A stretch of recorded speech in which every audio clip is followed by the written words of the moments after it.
No matter if points are gained or points are lost, there will be much to discuss. For analysis regarding tonight's Winnipeg Jets game, here are Dave Manouk, Ezra Ginsburg, and your host, Drew Mandel. The Illegal Curve post-game show, presented by Play Now, the official sports betting partner of the Winnipeg Jets, starts now.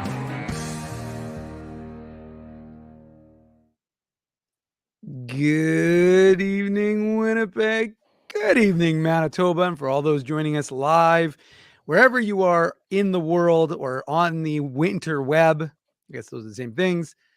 Welcome to the Illegal Curve post-game show.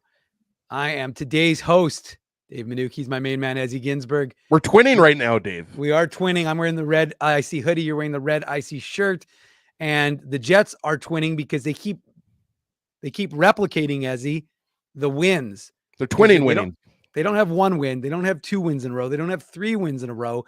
I'm going to get tired. 4, 5, 6, 7, 8 wins in a row as the power play comes through. Special teams came through with a shorthanded goal, and the Jets have picked up their 8th straight win in a place, as we talked about on the show this morning, the Illegal Curve Hockey Show, which was all of 12 hours ago when it started. The Jets have not had a lot of success in Calgary, but they went in. They did find a way to win the game 5-3 over the Flames. And if you're keeping track, if you're one to do this, 16 straight regulation wins for the Winnipeg Jets dating back to the end of last regular season. And of course, we know what happened in the playoffs, but they have won. Who cares about the playoffs? It's only the regular season that matters around here. Playoffs. But anyways, 8 straight wins after picking up another one. And again, no surprise, it's the power play, it's the special teams. And as I misspoke when I talked about their PK this morning, and it was funny because I thought about your comments when I was looking at it. Their PK is actually up to 9th, and it'll be even higher after today because they killed all their penalties. But killed off that 5-on-3. I mean, it was a short 5-on-3. I think it was like 25 seconds, something like that. And the Jets failed to score on their 5-on-3 in the third period. But yeah, correct. Cole Perfetti, the man with the hot hand. What does he have? 10 points now in his last 5 games, something like that. I can't count. I can't keep up with Perfetti. Every time you blink, he scores a goal or sets up a goal, right? Neil Pionk, he's up to 9 assists, I believe, Dave. Yeah, on the season now, right? So like he's on pace. I know you want him to have that 82 assist season. Well, obviously, folks, we're being tongue in cheek here. This isn't, the Jets aren't going to go 82-0. Well, they might actually, but Pionk's not necessarily going to have 82 assists. But he's doing his best to get an assist or a couple assists every day. And I just wanted to read a tweet because I think this sums up this 8-0 run here. It's obviously Eric Hawerchuk, the son of the late, great Dale Hawerchuk, arguably the greatest Jet of all time. This Jets run feels like a dream. 8-0-0, exclamation point, exclamation point, exclamation point. At this point, it almost does feel like a dream, Dave, right? Like, and this game, like, we'll get into the goals in the Play Now game recap, but like, starting with the Michael Backlund goal in the first period, there were some weird goals.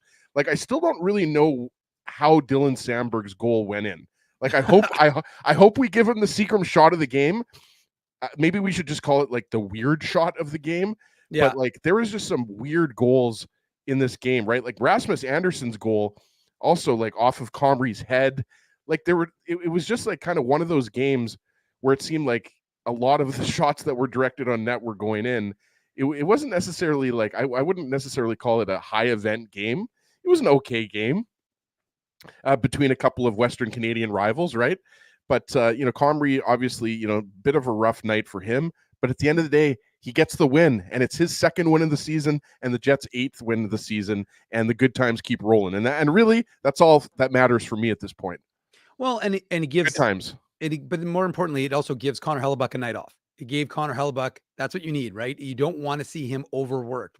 We talked about it on this morning show, as we weren't certain. Scott Arniel wasn't ready to reveal who his starter was going to be, whether it be Eric Comrie or the aforementioned Connor Hellebuyck. And of course, I was a little bit surprised, I'll be honest. Yeah, I think you and I were both of the opinion that Connor Hellebuyck might get this start, and then Eric Comrie might start in Columbus next Friday, but that might have been a long delay.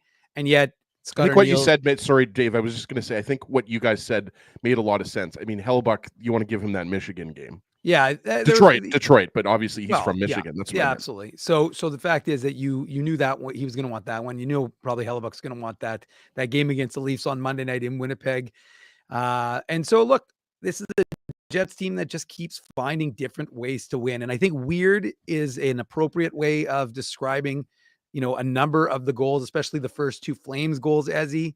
There was some bizarreness. The Jets also got the benefit of some weird goals. So we'll be discussing that, of course, as you said, in the Play Now game recap. But even Ehlers' power play goal in the first period. For sure. I mean, and the thing is, you had Gabe Vilardi net front there to the right of Dustin Wolf because Ehlers was to the left of Wolf. Yeah. But, you watch that and I'm not sure, I missed it. I was doing double duty watching the Jets game while dealing with my crazy kids. It almost looked like Ehlers tried to do that. Like it's tough to really know if his intention was to bank it off of, I think it was Anderson's skate, right? Anderson looks good. Like that's the thing with the Calgary Except Flames. When he was staring at that Jets fan that poor Jets fan in the front row, although good for them. But that was a little bit weird though, because he stared at her for like a good solid apparently that's 4 what he 5 does. Seconds. Which I mean, again, we don't watch Flames, so right. Although ironic that we both chose to wear red tonight, but we don't obviously don't watch a lot of Flames hockey, but apparently that is what he does. He keys in on a fan who happens to be wearing the opposition jersey and kind of gives them the stare down. But this isn't the sea of red. This is, I think we're wearing this because for our love of the Red River. Let's go with that. No, I'm giving this up for the love of the red IC. Come on, we represent IC, the brand. That's all that matters. I wore dark earlier this morning. As with all these shows, we always got to be making sure that we're not repeating outfits. Otherwise, people will get upset with us. I wear the same 4 or 5 t-shirts. You know that, Dave. I just recycle them. I do laundry once a week, and I just keep recycling those t-shirts. I've got my blue IC shirt, my red IC shirt. I've got that Whalers shirt. I've got my War Road black shirt. I could go on here. Maybe I have like 6 or 7. No, I actually have a decent t-shirt collection, but I'm a big recycler of, I have my 5 or 6 favorite shirts and I just wear those. Well, we want you to be part of this conversation. You're as integral to the show, the Illegal Curve postgame show or the Legal Curve hockey show, or sometimes the Illegal Curve special edition shows, whatever they are. You guys and girls are always a big part of what we do here on this channel, guys and gals. So make sure A, you smash that like button. B, make sure you're subscribing to this channel because we don't want you to watch it. We want you to be subscribing to the channel. And C, get involved in the chat. Be part of the conversation. We'll throw those comments up as best we can. It's a little harder when Dave M is doing double duty as hosting and trying to have focus on the chat. But all my legalcurve.com responsibilities are done and we can focus on this game. The Moosies, they didn't have quite the Snack Toba's asking, how did the Moose do? I did all right on color. I hope if anybody listened, they could let me know what they thought of Dave M doing some color today. But as I've done a lot of talking, right? We did the Illegal Curve Hockey Show, 9 to 11. I did the Moose game with Daniel Fink from, let's say, I don't know what time. 2 to 5. 2 to 5 approximately. And now we're doing this broadcast. So it's a lot of hockey. You're a good talker, though. You've always been a good talker. And more importantly, Ezzy, the Bombers have a lot, I didn't know because I was doing crazy media. Wind. Just the wind, like, I don't know if it was raining before, but like in the last couple minutes of the game, it just got absolutely crazy. Yeah, obviously Doug is we're not worried about you. You've been a subscriber from way back. We're talking about those people that are watching right now that haven't, like, what are you waiting for? Hit the subscribe button. What are you you're uncertain right now? You're obviously watching the two most loquacious and good-looking members of Illegal Curve. Like, what else do you need? Hit the like button, subscribe. Let's do this.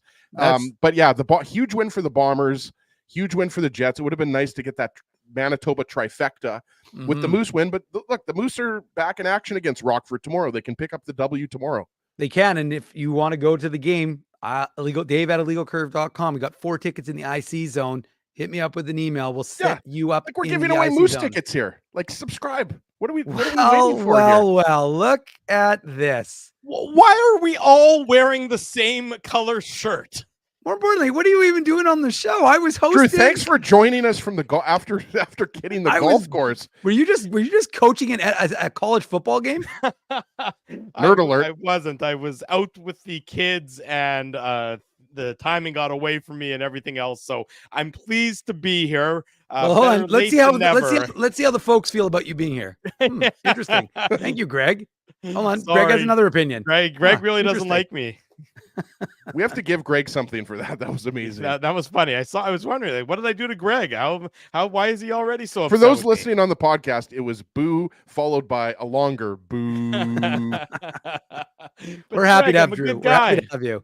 Oh, it's good. Yeah. It's good. That means I get to go back to just doing some tweeting and some occasional talking. I'm good with this. Drew, just to bring you up to speed, the Jets are 8-0. Thank you. That much I knew. It was sort of, I watched the game, a little bit of an old school combination of viewing and listening to the broadcast. Our buddy Paul and Mitchell Clinton, of course, doing the great job. So I was in and out in terms of my visual taking in of the game, a lot of audio taking in of the game from yours truly today.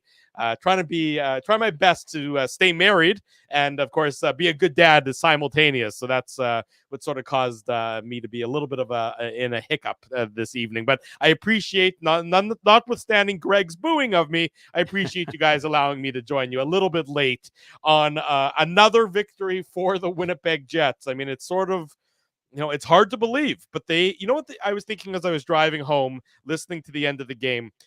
You need a new golf shirt? I wasn't getting a new golf shirt, but I was thinking they're sort of like the Bombers. Not so much this year, but last couple of years where they just find a way to win a game, even when they don't necessarily have their A game. Just that it's amazing what confidence does and how it sort of breeds teams to think that they're going to win. We're going to win. We're not quite sure how it's going to be. It might not always be the prettiest way. It might be a bit of a clunker at times, but we're going to find a way to pull it out. And that, weird goals galore tonight. Nothing weirder than the Dylan Samberg goal, of course. Yep. But just that was my thinking, is just that they're going to find a way to pull it out. They don't succeed with the 5-on-3. You think that's going to be a killer. Not succeeding on a 5-on-3. Well, they get the power play goal 5-on-4. Just this team, again, I don't know that it's going to translate come playoff time, but enjoy the ride while you're on it at this point in time, because this team just keeps on finding weirder ways to win, but ways to win nonetheless. Well, we've got Brent Bellamy here, Winnipeg Free Press and Number 10 Architecture, good friend of the show. I mean, he's right. I mean, there were weird goals, there were bad goals. It was that type of game. Like, you thought that the Jets would add for sure at least one goal on that 5-on-3, because it was a minute and a half or around a minute and a half, right? Mm-hmm. So it didn't happen. But you're right, Drew. When you're dealing with a good team, and the thing is, like, the Jets were already a good team before the season started. Now you got to give the Jets props here. Like, I've seen a lot of comments on social media about how the Jets haven't played a lot of good teams. Like, really, Edmonton's the only really, but they keep beating all of these teams. Like, you look around the NHL, there's a lot of upsets. Like, there's a lot of like Columbus beat Toronto 6-2 a couple nights ago, for example. I mean, we could go night by night, and there's upsets. The Jets are 8-0. 8-0 is 8-0. It's not a fluke. And yes, today was not perfect. Like, the first period, thought the Jets were clearly the better team. What were the shots? 16-6. Usually when the shots are that lopsided, tells you something. And then the second period, obviously the Calgary Flames had their best period. And, there were some weird goals, and, the Jets took some penalties, some tripping penalties, right? And they had that brief 5-on-3 that we talked about a little bit, but they found a way to win. And Comrie fought through, some unlucky bounces, if you want to call it that. Rasmus Anderson's goal, obviously, I mean, that just can't go in. And, the Michael Backlund goal, you could say that as well.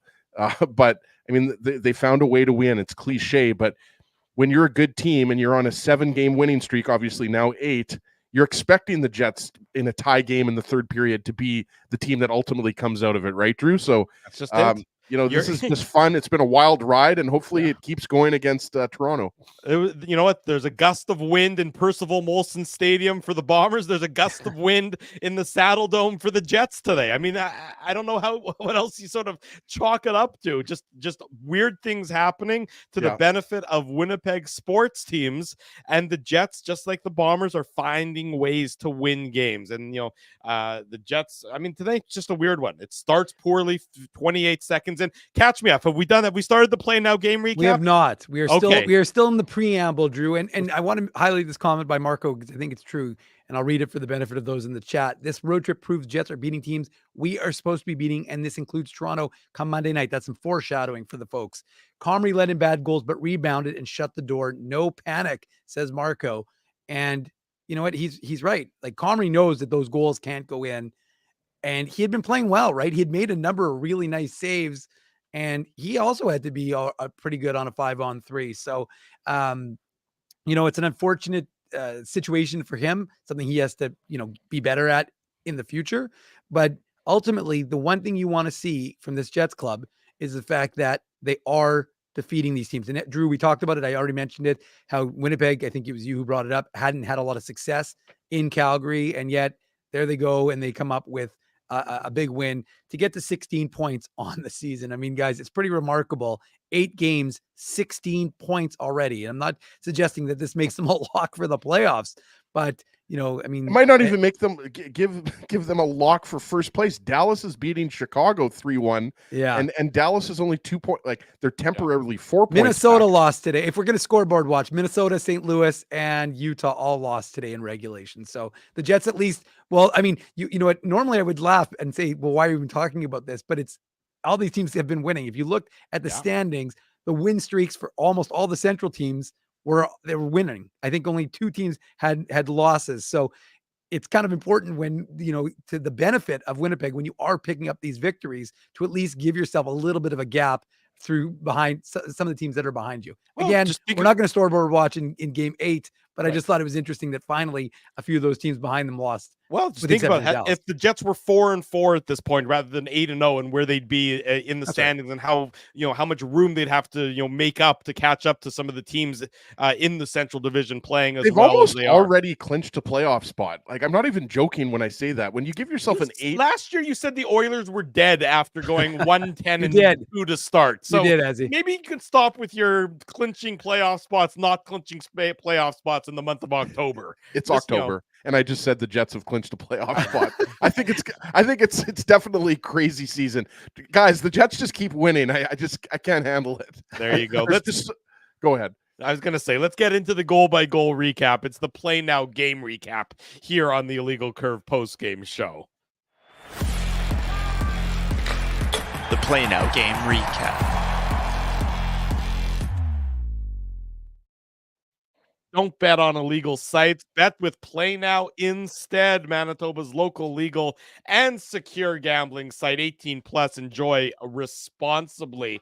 You got the feeling you were in for a bit of a weird one when the Flames opened the scoring 28 seconds into the game.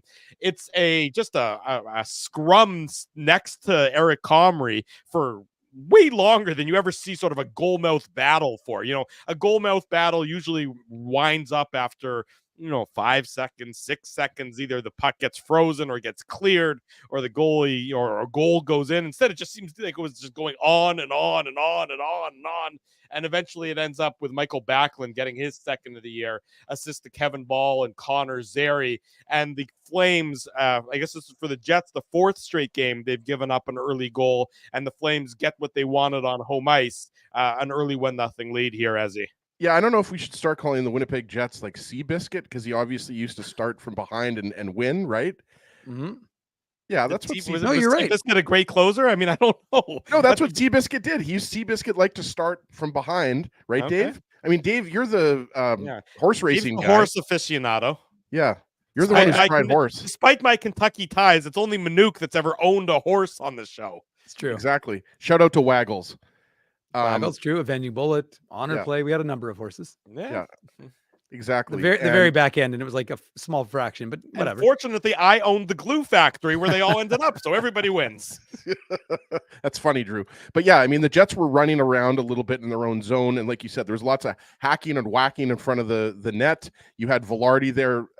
You had Morrissey there. It was Morrissey and DeMello that were out there, and Backlund just picks up the puck close to the goal line and just slaps it, and it goes in. Thank you for putting Drew up there. I have to be on the bottom. I'm on the bottom when I'm doing the show. I'm on the bottom when I'm not doing the show. So thank you for putting me on the bottom. And yes, it was a wild goal. And obviously, it was kind of a sign of things to come because there were a lot of wild goals in this game. But obviously, that's not the way you want to start the game on the road if you're the Jets. But now they've done that, what, 4 games in a row, 5 games in a row where they've given up the first goal and still won. So again, if the Jets are scored on Monday against Toronto in the first period and the Leafs go up 1-0, that probably means the Jets are going to win. That's just math. That's just science right there, folks. Yeah, mad science. Yeah. Go ahead, I mean, Dave. No, it really doesn't look like the Jets are ready to start this game on time. And actually, my surprise was that they chose to go with not to go with the Lowry line, but instead to go with the Scheifele line to lead off the game, because it just seems like, you want to set the tone, which is what he Scott O'Neill and the coaching staff tend to like to do.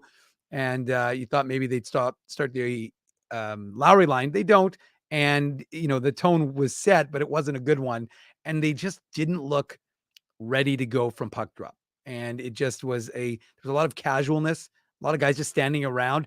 And I know they thought they froze the puck, right, Ezzy? Like Eric Comrie froze the puck after maybe the first or second shot, but guys are just kind of not really handling the assignment. And that was kind of a poor way to get that game going. And you kind of thought, oh boy, is this an indication that their heads aren't in this game? There you go. Our buddy Joe Pascucci in the chat saying that he's the only one old enough to get the Seabiscuit reference. Joe, Ezzy every now and then will pull out a good one, and that was a good little Seabiscuit reference from. Joe likes it. Joe likes it. That's all that matters. If I get positive reinforcement from Joe, I'm good.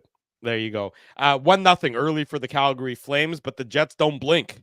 They get right back into it. It takes them all of a minute 23 later. It's on the power play. Shocker. It's Nikolai, yeah, exactly. Shocker, the successful power play. The John Goins bump gave to the Jets power play earlier this morning on the Illegal Curve Hockey Show. And by the way, if you missed that segment with John this morning, go check it out on the YouTube channel after we're done with the live broadcast, or listen to it on the podcast.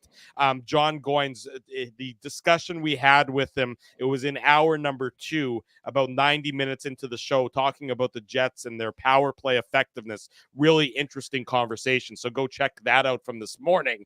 But the Jets power play strikes again. Ehlers, his 4th assist to Kyle Connor and Josh Morrissey. Clean zone draw. The Jets get the possession, and then Morrissey finds Connor, and Connor almost gets tangled up with the linesman on the play, but he recovers, sends it down deep to Nikolai Ehlers. Ehlers looks like he's going across the ice to try and find, I believe it was Nino Niederreiter. No, it was Gabe Velarde. Gabe Velarde. That, it's Come on, weird. Nino's on the second power play unit. That's why Drew. I was confused, because I was listening. Check your head, Drew. At this point in the game, I was in the car, and I was listening to Paul's call, and he said Niederreiter, and I'm like, Niederreiter on the power play with Ehlers? I thought it was a little bit odd, and then I think as soon as they scored, I had to exit the car briefly, so I'm sure he corrected himself. But yes, he was trying to get it across to Gabe Velarde. Instead, it banks in off the skate of Rasmus Andersson to tie it up at 1 goal apiece. So you got 2 goals in less than 2 minutes to start a bit of a wacky one in Calgary tonight, Dave. Yeah, and look, it's clear that they know the tendencies of the Winnipeg Jets, right? They know that they're expecting Gabriel Velarde to be at the side of the net, right? And looking for that opportunity just to tuck a puck in on the far side. And yeah, we'd have to hear from Nikolai Ehlers to know whether he was he intending to bank it in? I don't think so. My belief would be that he was just trying to get it across and through to Gabriel Velarde to set him up for that chance. But you're not gonna complain about it. You're not gonna cry about it. You're just gonna accept the fact that, again, the power play, which has been so good. And again, we'll talk about their 5-on-3, but just the quick movement. And it's what John talked about. They're not, first of all, there's not an over reliance of a guy being like, that's my spot, I have to be there. but more importantly, it's the quickness. It's the activity that you're seeing, and the idea that it's lightning strikes. Okay, Connor to Ehlers, over to Velarde now, or intention over to Velarde, but instead it goes off Anderson's skate and in. And I'm thinking to myself, there's been one shot for both teams, and somehow it's a 1-1 game. That's not what you're expecting, because I was expecting it to be a little bit tighter, but sure enough, that's the way it was after all of, what was it, a minute and a half into the first period. Yeah, minute 51, exactly right. 1-1 at that point in time. So fast and furious, with a bit of a weird 5 o'clock Mountain Time start. Both teams came off and got a couple of the weird goals to begin. I believe on this morning's show, Ezzy, you referenced and talked about Kyle Connor playing on the PK, and you said you actually liked it. You changed your mind. You changed your tune of it. I've changed my mind because he's playing well. Like, I'll be honest with you, and it's not that I don't like Kyle Connor, or it's not that I don't respect him or anything like that, but he's not one of the best defensive forwards on the Jets. But I think Scott Arniel, Davis Payne, Dean Chenoweth, they've changed their mindset, and that's the thing that stands out to me about the power play, right, Dave? Like, yes, there's confidence, there's swagger, there's everything like that, but like now and yes, it's still early in the season, but it's 8 games. It's not like 1 game or 2 games, and for me, it's that they think they can score every single time. That's what good power plays do, right? Edmonton, Tampa Bay, whoever, right? And that's I think it's the mindset, and the penalty kill, which we'll get into here on the second goal, the Kyle Connor goal. But like you're seeing, like, this is ultra aggression, right? Like, there's aggressive penalty kills, and then there's what you saw on this particular goal, and that's exactly what, like, Kyle Connor, if he's going to be penalty killing, that's what you want. We talked about it. Like, you want that counter attack, and that's what you saw here, and that was huge. That was an absolutely huge goal for the Jets. We've seen Adam Lowry obviously score goals on the penalty kill here, but you love it. And Adam Lowry should be dishing it to Kyle Connor on a 2-on-1.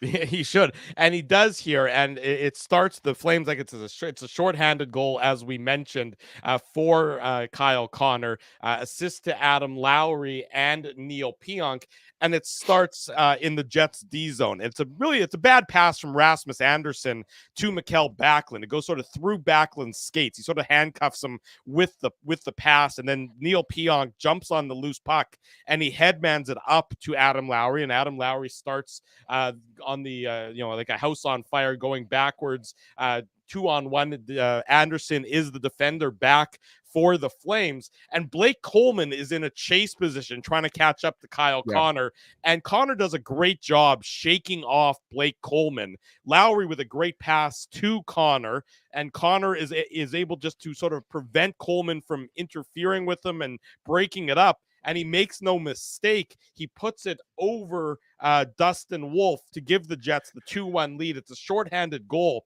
And Blake Coleman is absolutely furious at the officials here after the goal, which I really thought was. I was gonna throw my 2 cents in here on that one, Drew, if you'll allow me here. Like, please. I think what Coleman was upset about is he thinks that kind of Connor kind of slows him down and kind of like almost interferes. I don't know if you would call that interference, but to me, that's just good body positioning. Yeah.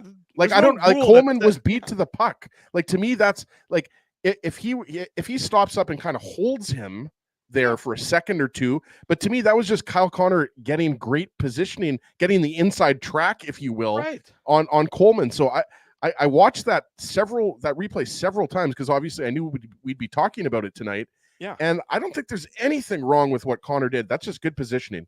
I agree. I mean, I watched it multiple times myself, and I'm looking back and I'm like, is there a hook or something that, that happens behind the play that slows Coleman up? Is there something that's, that the officials have missed? But I really don't understand why he was so upset, Dave. You're right. Connor had inside position and just did a good job of bodying, like preventing Blake Coleman from getting towards the puck. I don't know what he was so upset about. And I'd be curious after the game to, we'll see if we can get some comments from our friends in Calgary about what set Coleman off there.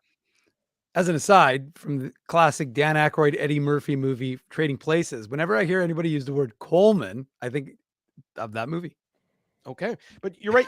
I think of the great line of coolers that they make. There you go. I thought That I too. thought Ezzy was going to go with that one, but I agree with what Doug says here. That if you watch the replay, No, I know. actually does grab onto Kyle Connor. So if anybody should be upset, it would have been Kyle Connor. There should have been a penalty for holding on Coleman. Yeah. I don't know what Connor did that Coleman was so upset about. But Doug also knew about the reference I was making. Coleman. Anyways, right over your head, Drew. I'm surprised. I don't think I've actually ever seen that movie. It's a movie I've always wanted to see. I'm not joking. It's amazing. It's such a good movie. It's fantastic. I love Eddie Murphy too. Yeah, it's a classic. Anyways, yeah. What else was I going to tell you? I don't know. Something about the goal, maybe? Were you going to say anything about the goal at all? To keep talking about some 1980s movies. Anyways, no, but it's funny because it really does look like a 50-50 battle where they're kind of like even. And you got to give Kyle Connor credit. I just thought he gained body position on Coleman. I don't think he interfered with him. That's clearly what he was complaining about. But you'd almost look like when you're watching it, it's almost like Coleman interfered with Connor as much as Connor interfered with Coleman. So again, we're not sitting here with Flames colored glasses on or Jets colored glasses on, even despite all the colors that we're wearing. But it really is an unusual one in that regard, because I just didn't see why he was so fervent in his dismay. I get it. You just got burnt for a goal, but maybe be upset with your coverage and your. It's probably Dave. I mean, he's in Alberta now. He has to pay provincial tax. He was used to not. There's no provincial tax in Alberta. Oh, there isn't? No, there's no provincial tax in Alberta. Okay. Well, my joke was completely ruined because he used to play in Florida where there's no state tax. So my joke is non-existent. Yeah, it was a good effort, though. I'll give you that. It was a good effort. I mean, it showed your lack of knowledge of Canadian, Western Canada, but we'll move on. Yeah. In any event, we will move on because we've touched on movies and we touched on taxes so far. So things are going swimmingly on this Saturday edition of the Illegal Curve post-game show presented by our friends at Play Now. When do I get my T4, Dave? 2-1 for the Jets. Tracy's correcting Drew. After there is tax. There's just no PST, Drew. Sorry, of course. Sorry. There's income tax. There's no PST. Is what I was going with. Yeah, but you weren't really clear there. I apologize. We'll get into the forget it. Shows what you know, Drudo. Exactly. F Trudeau. Is that what you're going to start saying from now on? Where's Roscoe where we need him? Drew, we've already been saying that for years. Is Roscoe in the chat? I can't see the chat. You guys don't let me see the chat. But is Roscoe in the chat tonight? That's what we need right now. There you go. 2-1 for the Jets after 20 minutes. And a significant shot disparity. I think they were out shooting them 16-6 after that first period. So the Jets, were in feeling good about themselves after 20. Yeah, we're all wearing Liberal Party reds, is what Rat River Rebel said. I don't think they have to worry about it is not a political statement that we are making. You guys know that I'm Rhinoceros Party all the way. That's true. We know that, Ezzy. The Flames tie it up at the 17:28 mark of the second period. Rasmus Andersson, we've mentioned him a whole bunch of times already in tonight's game. He's leading the Flames in points this year. I know. He's very noticeable in all the goals for better and or worse so far today.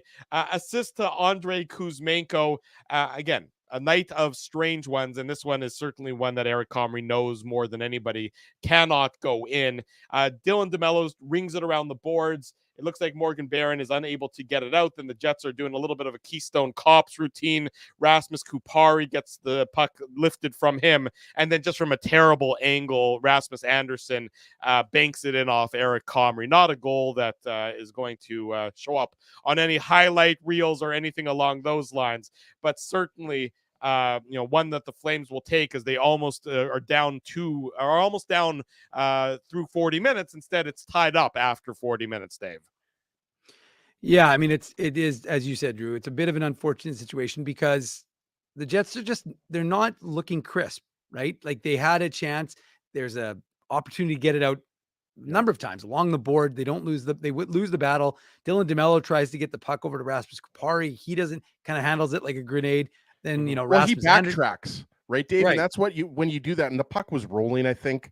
But you're right. Kupari takes the puck back, and he just doesn't. He loses it, misses and it goes to Kuzmenko, right? Yeah. So I mean, obviously, like, you know, it's a goal that goes off of Comrie's head. It's ridiculous, but it was sloppy. That was sloppy play in their zone. But that's what I mean. There were a number of plays that the Jets did in the second period that just didn't lend themselves to a team that was playing crisp, right? They were just, you know, as Drew loves to say, that attention to detail wasn't there. And then as a result, you have the guys just not paying enough attention. And ultimately, that play really shouldn't have burnt them. Like, I mean, Eric Comrie has to make that save. There's just no excuse, especially having given up already the questionable first one from that tough angle. You don't really want to give up a second one. And don't get me wrong, Eric Comrie had made a number of strong saves in the second period, because remember, they killed off a 5-on-3. They were outshot. There was that Connor Zary chance that stood out to me. That was a really good chance. And they were outshot. I think, what was the final shots in the second period? 16-4? Something like that. Yeah, I was going to say 12-4. 12-4 for the Flames. So Comrie was good. It's just unfortunate for him that it's a defensive breakdown by the team, and then it's a collective breakdown. Team is not good with the puck and not consistent with it, with what they need to be doing. And again, the casualness, whatever you want to call it. And then Eric Comrie makes a poor decision and doesn't make a save that he needs to make. And it's in the back of the net and it ties the game. You know, I just want to say one thing though about this goal, like, because they were kind of hard on Comrie. Like, he's thinking, I think, Dave, like, I think you'd agree, like, he's thinking Anderson's probably holding onto that puck the way he goes down a little bit and hugs the post. Like, I think he's thinking Anderson, if anything, Anderson's going to go around the net. He's not expecting the shot, so he's not set. But also, like, Anderson shoots it directly off of his head. So I think it's easy for us to say, like, oh, that was a weak goal by Calgary. But, you know, it's also kind of incredibly skilled of Anderson to do that on the goal line. You're right. I mean, he does have to stop those, Dave. Yeah. I'm just saying, in his defense, I mean, it's a little bit of a it's a little bit of a fluke. You know, I guess is what I'm saying. And as more importantly, it's on a line change. Like, the Flames have already changed. Right. The Flames are in the process of making a line change. So 2 of the Flames are actually heading to the bench during that play. So Anderson's really just trying to keep the puck in deep so he can buy time for his team. And then he makes that. And look, they obviously saw an opportunity. That's, you know, they scored now their second goal of the game, shooting high at Comrie and shooting for that spot. So, I mean, good. He wasn't ready for it. He wasn't ready for it. That's right. He wasn't expecting Anderson. What goalie is expecting that player in that position to shoot the puck off of his head? Yeah, I mean, no, I agree. Again, like I said, you won't find someone who Fastity agrees with me. I called it a fluke. I know a lot of hockey fans hate goals being called a fluke. Yeah, but the Dylan Samberg goal. People both agree and disagree, though. We got Tyson Ducharme who's saying it's a snipe, and you have Fastity who's saying it's a fluke. So 2 people. Well, the next goal we're going to break down, the Dylan Samberg goal, was 110% a fluke. You didn't call bank shot. Look, the reality is that's the beauty of the show, is that nobody's right, nobody's wrong. People have opinions, and you know, unless it's true, then he's wrong and we're right. But ultimately, you know, that's why you come on here and you're part of the discussion, because you smash the like button and all those other reasons. There you go. So feels like I was watching a billiards game tonight with all these bank shots. 2-2 after 40 minutes, and then the bank shot, the best of all the bank shots. Dylan Samberg, 1 minute and 1 second into the third period, assist to Pionk and Appleton. It's shades of see if people remember this one. The Jets once lost 1.0 version of the Jets once lost a playoff game in Vancouver on a very similar shot off of the end glass, up and over the crossbar and back, I think off of Essenza, if I'm not mistaken. Essenza! That's how the Jets once lost a playoff game. This one did not have the same level of scored stakes. for the Canucks?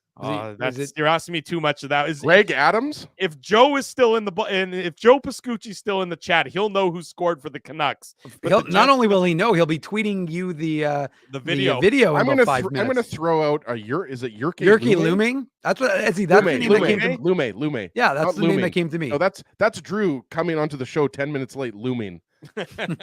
Somebody will tell us the answer, but in the meantime, the Dylan Samberg goal gets the Seager shot of the game. There you go, Dylan Samberg. It was such a weird goal. Good on you, Drew. That's the right choice. Thank you. I appreciate that. Lots of people saying it was Greg Adams. One guy saying it was Craig Adams. I don't think it was Craig Adams. I said Greg Adams. Did you say Greg Adams? Yeah, I thought you said Jyrki Lume. But before Jyrki Lume, I said Greg Adams. Okay, well, if you name every Canucks player of all time, you're eventually going to get it right there, Ginsburg. Two guys. Two guys, come on. Dylan Samberg, his second of the season, assist to Pionk and Appleton. Just a bizarre one. You can see on the highlight, the only person I think in the rink who knew where the puck was Mackenzie Weegar, because he goes to try and bat it. Yeah, he tries to bat it out of the net or bat it out of the air before it bounces off of Dustin Wolf, but he doesn't. He misses. He's not a great baseball player. Off of Wolf's back and in the net to give the Jets the early 3-2 lead early in the third period, a minute and 1 second in, Ezzy. Yeah, and it's unfortunate. Like we talked about it on this morning's show, Dustin Wolf has had a great start to the season. I thought he was pretty solid tonight. And again, like, are you going to fault him? Like this one was as fluky as it gets, right? Like it goes off the corner. He has absolutely no idea that it's coming right back. Like this is the definition of a pinball shot. Mm-hmm. And yeah, like, so it's an unfortunate goal. And, it's early in the third period, as you mentioned. But I don't think you can break down this one too much. It was, it was about as lucky of a goal as you're ever going to get. I would say it was certainly a lucky goal for the Jets, and they're happy to take advantage of it. Go ahead, Dave. Well, no, the only thing I was going to add, and as he's right, there's no real analysis on that. It's more just what it means for Dylan Samberg, because one of the things we talked about with Dylan Samberg when we talked about him being able to replace Brendan Dillon was would he be able to bring that offensive element to his game? Well, that's his second goal, which eclipses what he scored. Wasn't as nice as the one in Edmonton, though, Dave. It was not as nice. I agree. But again, at the end of the day, we're just looking at, if you're looking at the numbers, 2 goals in 8 games, which is a 20-goal pace. I'm not saying he's going to hit 20 goals, but Brendan Dillon had 8 last year. Dylan Samberg's career high was 2 in 63 games 2 seasons ago. Last year he had 1. It's a good point. And Samberg and Pionk were really good tonight. I think it was pretty clear they were the best D pair for the Jets. And I'd have to check Natural Stat Trick to see if the numbers back that up. Yeah, they were the best, at least based on Corsi 4 percentage. Samberg and Pionk were the best Jets D pair. And guys, like we talked about it, Drew, right before you popped on, but Pionk picks up another 2 assists. Like they have elevated their game, and they needed to. So to me, that's been one of the big, I'm going on a bit of a tangent here, but to me, that's one of the bigger stories, in addition to obviously, Cole Perfetti and what he's been able to do. We'll get into that when we get to the winning goal. But Samberg and Pionk have just been, I keep using this word, but I mean, they've just been steady, solid. They've played really well. Yeah, they've played very well. They've been giving the Jets everything they'd want in a second pair. No question about it. We'll see if it can last 82 games. I think that's where a lot of people's skepticism comes from. But, through the first 8, which is 10% of the season, hard to believe it's already 10% of the season, but they've been everything the Jets could have asked for and then some. I'm just like I said, it's just for me, Samberg was the key. And defensively, I thought he'd be able to do it. And it was more about question of what, and Scott O'Neill talked about it. He said, if you're going to be playing with guys in the top 6, they want you to get them the puck. They're going to want you to be up in the play. And I think Pionk and Samberg have really been able to figure out a way to complement each other, allowing the other guy to have that confidence to make the move if they need to in the games so far through. It's that Minnesota connection, Dave. Absolutely. Hermantown, all the way back to Hermantown. They are the Hermantown boys. That's no doubt about that. The Flames tie it up a couple minutes later. Again, back and forth all game long at the 4:19 mark. Nazem Kadri, his 4th of the year, assist to Andrei Kuzmenko, and it starts with a turnover in the offensive zone. Mason Appleton is looking to get it back to Dylan DeMello. He's bodied on the play, so it's a good play by the Flames to force the turnover. He's looking to get it back to Dylan DeMello. Instead, it's intercepted by Kuzmenko. He comes into the Jets zone, sort of a 2-on-2 situation. Doesn't necessarily look dangerous. Kuzmenko gets the puck over to Kadri. Probably another goal that I would say Eric Comrie wants to have back on this one. He uses the screen a little bit. It's a screen of Colin Miller. That Miller's on the ice. I guess the Jets, Miller and DeMello were the D pairing on this one. But Kadri shoots it right from sort of between the top of the circles. He beats Comrie, and he ties it up at 3 goals apiece. This is the first goal against at 5-on-5 against the Lowry line so far this season. 8 games, and that's the first goal against for that line at 5-on-5. That just shows you how good that line has been. And, this is, again, what kind of stands out to me on this goal is that Adam Lowry's a little bit kind of in no man's land, a little bit out of position, right? Like, it's not completely his fault. And yeah, it's a little bit of I would say that was borderline a weak goal on Comrie, but Kuzmenko, as you mentioned, Drew, Lowry's backtracking, and he kind of goes to Kuzmenko to kind of break up a pass. And then what ends up happening is the shot goes on net, and then he's kind of just too late to wrap up Kadri. So I again, it was a 2-on-3, right? Yeah. So it's not like it was an odd man situation or anything. It was actually the opposite. It was odd man for the Flames, not the Jets. But yeah, I just thought, Lowry was a little bit out of position there, and not much more that we can. Sorry, not the rebound. What I meant is like the puck just kind of skipped ahead as Miller was trying to intercept the pass, and that's to me where Lowry, if he was in a little bit of a better position, maybe he lifts Kadri's stick or gets some body positioning on him or something like that. But it was a tie game at that point, and it should have been a tie game. It was a tight game. It's not like the deservo meter was 85% or anything for the Jets. The Flames were right in it there, and obviously the hockey gods rewarded them after that terrible bounce goal to Samberg. Yeah, so 3-3 at that point in time. Exactly, the Flames get back to even level territory after the weird fluky goal. 3-3. As we mentioned, the Jets do get that 2-man advantage. This comes after Rasmus Andersson. There's that name again, and Martin Pospisil are both in the penalty box, each for tripping. This started at the 11:47 mark, and then Andersson takes his penalty at 12:17. Jets cannot capitalize on any of these penalties, but they do shortly thereafter. Nazem Kadri is in the box. He takes a slashing penalty. The Jets send the power play unit out again, and Cole Perfetti gets his 3rd of the year. A goal that very easily could have been the Seagram shot of the game if it wasn't for Dylan Sambergs. The Jets move the puck around well. They're not stationary. John Goins is smiling, watching this power play move around. It goes from Nemesnikov. It goes down to Niederreiter. It goes back up to Cole Perfetti, and it's just an absolute snipe from the face-off dot on the right to the left of Dustin Wolf. And I think he even saw Perfetti maybe do a little bit of a fist pump after he scored the goal. He even does a fist pump. So that it felt good for Perfetti to give the Jets the 4-3 lead. Yeah, it didn't feel good for Nazem Kadri coming out of the penalty box. And, before we talk about the goal too much, I just want to mention, you got to give Dustin Wolf credit because he was spectacular on the 5-on-3. He made 3, 4, 5 saves. I think it was 7 actually they got in total, but like some of them were really high quality chance saves, he was excellent. And he got a piece of Perfetti's too, right? Yes, he did. You don't win AHL goalie of the year twice back to back by chance. He is an excellent goaltender. I'm a big Dustin Wolf fan. I think he's going to be good. It's hard not to be. I mean, he is we talked about him already on this morning show. This isn't a Flames lunch or anything like that, but he's a very good goaltender. And he was excellent on the 5-on-3. He's the reason why that game was 3-3. And silly penalties, right? Martin Pospisil, like just selfish to take that trip on Ehlers. And it's a time in the game where you can't afford to, because you're building up a little momentum for your team. You get the tying goal from Kadri, and instead now you put the Jets. Look, and the Jets power play has been phenomenal, and you give them that chance, and so they don't come through. But again, what did you talk about ask John? This is an opportunity for the second power play unit as he scores just as much as the first. So sure, okay, you know what? The other guys are tired from the 5-on-3. Let's throw this other unit out there. And Cole Perfetti, his shot, his confidence, you're seeing it more and more and more. And it's just a really good play all around from this Jets club, just because, like I said, they move it, they're quick. There's not a lot of thinking.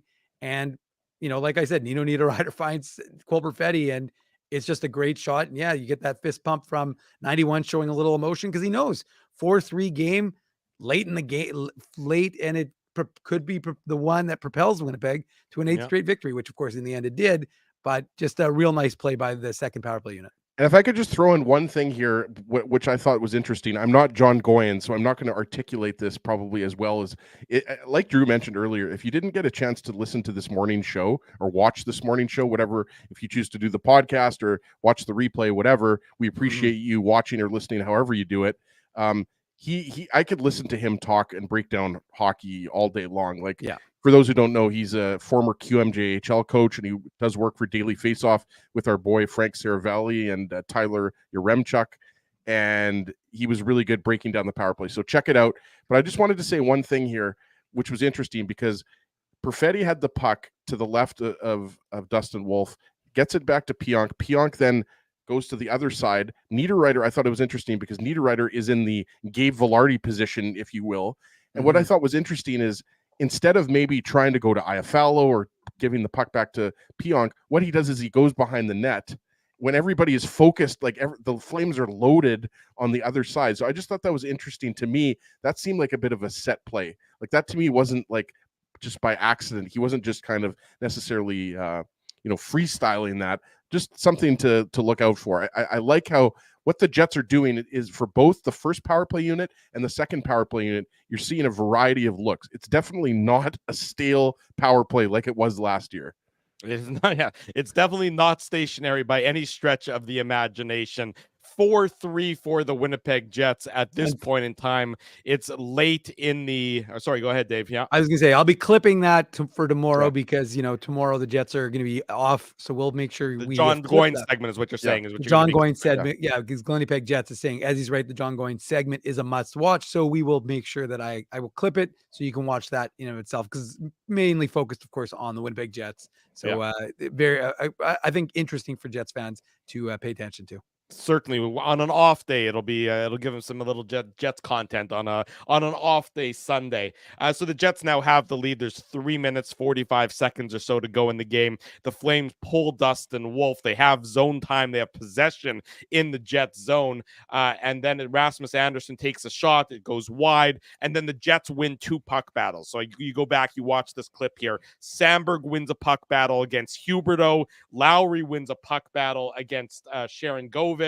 I think I pronounced that correctly. If I didn't, I apologize to him and his family. No, that's right. And then it just, again, a weird read from Rasmus Andersson. He goes after Adam Lowry sort of in a 2-on-2 situation when the puck is still in the Jets zone. I don't like how he played it. He's very aggressive. He goes after I guess he goes after Niederreiter, not Lowry in this case, as Lowry has already headmanned it still in the Jets zone to Niederreiter.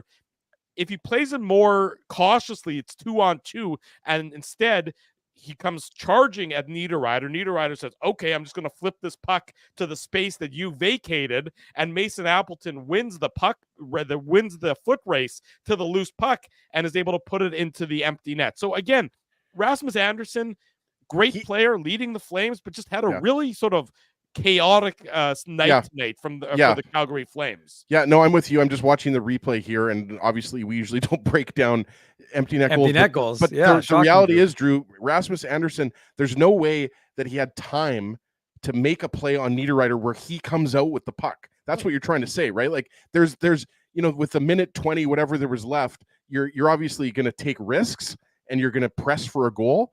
But in that particular play, it was just the wrong decision in the wrong moment, because there was no way that he was going to get to Niederreiter in time and come out with that puck. So obviously Niederreiter gets it to Appleton, and then there's only one man back. So I'm with you. That was kind of a poor choice of Anderson there. Yeah. The only thing I'm going to add, because again, we can't keep talking about empty net goals. Right. The only thing I want to add is one thing. I love the fact that they zoned in on that woman, the Jets fan, after the Anderson goal, because if anybody knows that Jets fan, tell her to listen to the post-game show, and we'll give her a shout out. In a true illegal curve fashion, we'd have her on the post-game show, like we did that Detroit fan. No, the guy at the Red Wings game last year who was like cracking his neck. we ended up having him, although he'd been having a good time at Bar Italia or something like that when we had him on, if I recall correctly.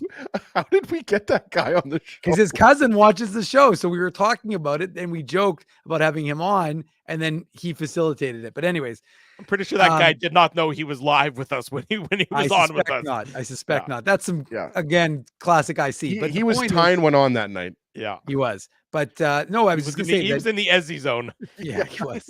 But anyways, it was just interesting. It was just funny that they focused on her, and you just see her like hands up, big smile. So it was pretty funny to kind of end the game on that play. On a high note, if you will, Jets victorious this evening, 5-3 over the Calgary Flames.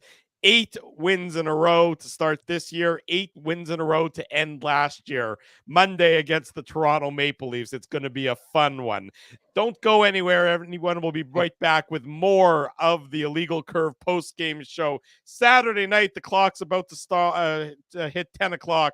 Stay with us. Much more to come. Drew Mandel, Dave Manouk, Ezra Ginsburg with you on the Illegal Curve post-game show presented by Play Now. We want to thank you for not betting with Play Now and choosing our illegal gambling site instead. Because we couldn't afford things like this without your money. So much of your money. Now you might have questions like, do our profits benefit your community? No. Or bet with Play Now, Manitoba's local legal and secure gambling site. Dining, entertainment, parking, and convenience, all in one spot. City Place is located in the heart of downtown Winnipeg, attached to the Canada Life Centre. Whether you're working, living, or out for a night in the downtown, make City Place your go-to destination before or after the fun finds you. Lunchtime, game time, anytime. Visit City Place at 333 St. Mary Avenue, next to Canada Life Centre.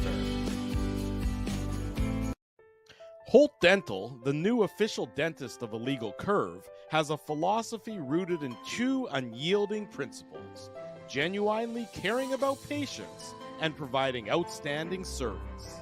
Being a patient of Holt Dental means more than just checkups and treatments. It's taking the time to listen and talk to each patient so they can achieve the best long-term health, functionality, and aesthetics for their teeth, mouth, and gums. Conveniently located at Grant Park Festival on Taylor Avenue, Holt Dental is dentistry of the highest quality in a comfortable and relaxed environment. For more information, visit holtdental.ca. Oh, and there's plenty of free parking at the front door, too. Celebrating its 40th year as Winnipeg's home for stand-up comedy, Rumors Restaurant and Comedy Club has recently been named Canada's top comedy club and a top 5 comedy club in North America. From birthday parties to date nights to fundraisers and everything in between, Rumors is your destination for the best and most affordable live entertainment Winnipeg has to offer. For more information on upcoming shows, Rumors' incredible promotions, and to purchase tickets, visit rumorscomedyclub.com. So you're a pizza person, you married a wing person, but somehow your kids are salad people. You can't pick your fam, but you can pick your BP meal deal, starting from $18.99 for takeout or delivery at bostonpizza.com.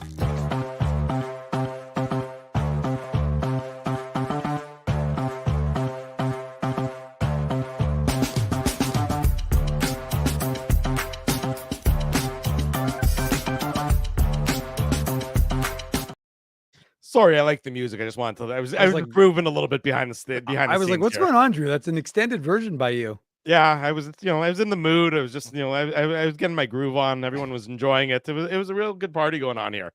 I want to make mention for sure, Shadruzi. That's me in a nutshell, Shadruzi. There, thanks, Ezzy. Well, look, I had Drudo at first, Shadruzi. Yeah. Like, I can keep going if you want. No, I think we're all good on that front. The Drudo was pretty good, though. I'll give you credit for that. Again, reminder, this coming Monday, live on location at City Place, noon hour. we're going to get you ready for the Leafs and the Jets, a special noon hour broadcast of the Illegal Curve Hockey Show. It's going to be on Monday at 12 noon in the food court at City Place. So if you're downtown, if you're in the vicinity of downtown, if you want to go downtown, if you want to support downtown, come do so Monday afternoon. Come check us out. We're getting you ready for what is bound to be an electric atmosphere on Monday in downtown Winnipeg. The Jets and the Leafs, the Jets going for their 17th consecutive regular season victory. That would tie At what an point NHL does this record. become absurd? Like, obviously, we are loving every single minute of this. Yeah. Like, are the Jets? Legitimate question: are the Jets ever going to lose? Yeah, they will. I'll tell you what. 8 wins in a row is pretty absurd on its own. I mean, 8-game winning streaks don't happen all the time when all 8 victories, all 8 have been in regulation, but what's that now? 6 of the 8 or I guess 5 of the 8 are in regulation. Yeah. It doesn't happen all that often where you win 8 games in a row. So the fact that they won 8 in a row at the end of last year it's a fun little tidbit. It's a fun little ride, and we're going to keep it going with a special noon hour show on Monday there, Dave. Drew, as someone pointed out, I believe this morning, it wasn't that long ago that the Jets were struggling to put 3 wins in a row. Right. So the fact that they've now gone 8 in a row is pretty remarkable. We were focused on not allowing more than 3 goals in a game for a long time as a big benchmark for the Winnipeg Jets. But have they given up more than 3 this season?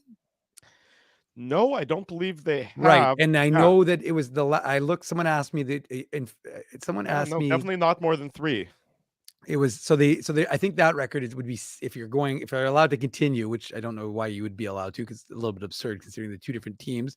But if you were, then it'd be 17 because it was 9 straight games to end last season, and I think Vegas pumped them 10 in I guess it would be game 80 or 72. And then it went on. Yeah. They went on a bit of a run. Yeah. Got to give a shout out. Jets coach Scott Arniel becomes the first head coach in NHL history to record a winning streak of at least 8 games from the start of his tenure with a franchise. So there you go, Scott Just Arniel. give him the Jack Adams right now. Scott Arniel putting himself into the record book as coaching the Jets to 8 straight wins, the first NHL head coach to do that to start his tenure behind the bench for a team. So that's nothing to sneeze at as well. I'm sure anytime, doesn't matter, anytime you can make it into the NHL record book for a good thing, I think that's something that you're going to remember in your career. When you look back, when it's all said and done, you're going to be able to say, you might not have the record forever, but you're going to say, at least at one point in time, I had that record. So congratulations to Jets head coach Scott. No, absolutely. And he deserves a lot of credit for the start and the coaching staff in general. Like, let's not discount Davis Payne, Dean Chenoweth, and Marty Johnston. Let's maybe throw Wade Flaherty in there as well while we're at it. We were trying to think of what's the longest streak to start a season winless. And it can't be more than 10 or 11 games. Undefeated, sorry. Yeah, I mean, I haven't seen that out there. Obviously, the winning streak record is 19, I believe. But I think that to start the season, the Jets must be close to it. If it's not 10-0, or it must be 11-0 or something. But I'm sure that somebody's going to dig that up. The NHL will, I'm sure, release that in short time. Well, the truth is, you have Toronto on Monday, which is certainly not an easy game by any stretch, and then you got 2 softer games on Wednesday and Friday against the Red Wings and the Blue Jackets. So when will the winning streak end? We don't know, but I'm sure we will cover it in its entirety. I think they're going to beat the Leafs and beat the Red Wings, and then I think Columbus is going to beat them. Okay, that's my prediction. I think the Jets are going to start the season 10-0, and then it's going to be Columbus that beats them. Ezzy is on the record. There you go, folks. So be afraid for whatever Ginsburg says. You know that strange things are afoot. Before we wrap up today's Illegal Curve post-game show after this morning's Illegal Curve hockey show, another team that plays in downtown Winnipeg was in action earlier today. We got to give you all the info on that. Here comes Whack-A-Mole himself, Dave Manook. Put on your antlers. It's time for the Manook Moose Minute on the Illegal Curve hockey show.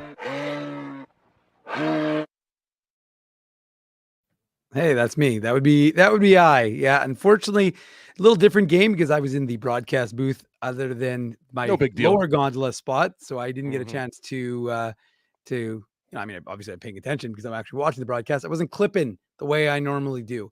But the Moose and the Rockford Ice Hogs, and there are a lot of first round. No surprise, Chicago Blackhawks have a lot of first rounders, right, Ezzy? So we had a chance Frank to see. Nazar, Kevin Krasinski. Yep. Yeah, there was a lot of young talent on both these teams. Two very young teams. Rockford, I believe, is the youngest team in the AHL, which the Moose were last year. So definitely, again, it was going to be a struggle for both teams to play a consistent game, a more mature game, if you will, but it leads to more action. Coaches don't like these games. It's, as Scott O'Neill wanted to do against the Seattle game. You throw it out sometimes. But anyways, long story short, Chaz Lucius back in the lineup. He playing his second game, his first game in Winnipeg, something he spoke to me about earlier this week. As a lot of excitement for him. Over 4,000 in the crowd, a lot of excitement. The kids were cheering, getting excited for tomorrow's Hockey 101 game, which I know Hockey Manitoba will be involved with. But it was Thomas Milic didn't get tested a lot in the first period, but he had to make 3 beautiful saves early in the game. And then the Moose went to work. CJ Cease, he opens the scoring. Nice little hardworking play. Actually, Johnson Fielby with the nice forecheck. Chaz Lucius gets his first point of the season. He gets the secondary assist. CJ Cease makes it 1-0. Mason Shaw makes it a 2-0 game. Late. It was 4 seconds to go in that first period. And then it was the Ice Hogs show. They scored 5 straight goals, 3 in the second, 2 in the third to make it a 5-2 game. And then again, we talk about a 5-on-3. The Moose had a chance. Nikita Chibrikov finishes off a nice pass by Brad Lambert. So they made it a 5-3 game, but that was as close as they came. Of course, the highlight came for me, Ezzy and Drew, and I'll read you a text conversation I was having because someone kept trying to text me or call me throughout the course of my as I started the broadcast. And it was sorry about that, Dave. No, it wasn't you, but I thought it was my cousin's son who's 8 years old who wanted to play Fortnite with me. So I texted my cousin saying, tell Benny I'm not ignoring him, but I'm doing my show or doing the broadcast. And he goes, and then I get a response back. I'm on my dad's phone. And I had responded back saying, but I can play with him tonight. Hello? And I wrote back, oh, hi, Benny. When can you? Like he was persistent, kept calling me too. I said, I'm going to be at hockey till 6, maybe around 7. Okay. And then at like 6:42, Dave, I thought we could play now. So I said, you're cool. You must be cool like Uncle Dave. I am cool, Uncle Dave. So Benny and I played some Fortnite after around 7 o'clock tonight. Oh, good. Nice. Dave's also, folks, a secret gamer. He's not out there in the gaming world, but Dave is definitely a gamer, sort of under the radar. He's a gamer out there. Big Call of Duty guy. No, I just play Fortnite. Fortnite, I thought, is what he plays. Yeah, just Fortnite. Just Fortnite. I don't know what the difference anyway. is. So I just play Mario Kart sometimes. That's all I know.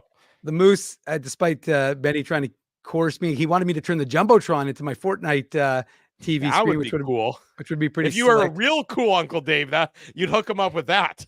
Well, we'll find out. But anyways, long story short is that look, the Moose didn't have an Elias Salamonson. He also got an assist on the third goal for the Moose. They'll be back at it tomorrow at 2:00. And again, if you want to go to the game, 4 tickets in the IC zone. Dave@illegalcurve.com is my email. Send me an email or slide into the DMs at ICDave, and we'll hook you up with some tickets to see the Jets of tomorrow. Drew, if I could get one thing in here, because Dave mentioned Hockey Manitoba earlier. Go ahead. I got one last thing. For T. Kona Pauly, I hope he's still in the chat. T. Kona, I talked to Tyrell Bauer about you after the game because I said I finished doing media responsibility and Tyrell Bauer was walking by. He wasn't in the game. He's still day-to-day, according to Mark Morrison. But it was funny because I said, T. Kona Pauly's not happy when you're not in the lineup. He goes, I got to meet this T. Kona Pauly. So Tyrell Bauer, T. Kona Pauly, I might be creating something here. But anyways, T. Kona Pauly, Tyrell Bauer knew you were disappointed he wasn't in the lineup. Love it. I just wanted to quickly say the WHL Cup is going on right now in Red Deer. For those who don't know what that is, it's the best 15-year-old players. All these kids are drafted into the WHL. They're not in the WHL yet. They'll be in the WHL as 16-year-olds. But Team Manitoba won it for the first time last year in 10 years. And they went 0-3 in the round robin this year, but they beat Team British Columbia today 4-2. So despite losing the first 3 games because of the format, Team Manitoba will be going for gold against Team Alberta. And yes, there's only 4 teams, but regardless, Team Manitoba playing for gold tomorrow versus Team Alberta. Bit of an underdog. They already lost to Alberta in the round robin, but Team Manitoba was the underdog against Team British Columbia, who finished first in the round robin. So wanted to get that in there. Hopefully Team Manitoba can pull out a second consecutive gold. That would be great. I thought I was a great player when I was 15 as well, but then the lady said, no, I wasn't. In any event, that's a good way to end tonight's post-game show. Sorry, that one came to me. I think we're done. We've had 2 shows. It's been a lot. It's been a lot of time. We're going to go spend some quality time with our family and our loved ones and everybody else under the sun. Thanks. I'm going to play some Fortnite with Dave right now. There you go. You and Benny and Dave are going to play Fortnite. That also works well for everybody. I hope everyone's had a great Saturday. That Bomber win was equally ridiculous. The Jets win was pretty ridiculous on its own. 8 wins in a row for the Winnipeg Jets. A big thank you to all the sponsors of Illegal Curve who make the post-game show, the Saturday show, the website a possibility. Our friends at Play Now, they're the title sponsor of the post-game show. Gotta say something about Rumors Restaurant and Comedy Club and the comedy supporters in this fine city of ours. Demand was so high for comedian Joe Dombrowski that Rumors added a 3rd show today at 3:30 in the afternoon.